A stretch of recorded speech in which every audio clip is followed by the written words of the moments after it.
43 warrant of arrest at 3 warrantless arrest ang naitala ng Quezon Police Provincial Office sa pinaigting na kampanya laban sa mga sexual offender sa ilalim ng direktiba ng Police Regional Office Calabarzon at sa patuloy na implementasyon ng Oplan Bantay Dangal. Mula May 21 hanggang May 25, 2026, nagsagawa ang Quezon PPO ng sunod-sunod na operasyon laban sa mga wanted person na sangkot sa kasong rape, sexual assault, acts of lasciviousness at iba pang sexual offenses.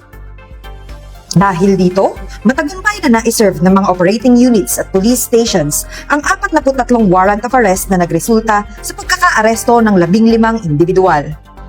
3 ring warrantless arrest ang naitala sa magkakahiwalay na operasyon ng Candelaria MPS, Chao MPS at Lopez MPS.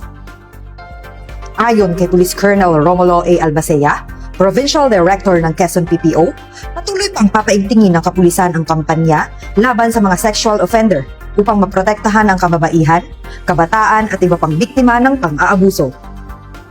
Hinihikayat naman ng Quezon PPO ang publiko na makipagtulungan sa kapulisan sa pamamagitan ng pagbibigay impormasyon laban sa mga wanted person at iba pang kriminalidad sa lalawigan. Mula dito sa lalawigan ng Quezon, ang inyong PNN correspondent, Patrolwoman Jesseline P. Argoso. Alagad ng batas, tagataguyod ng Balitang Pulis.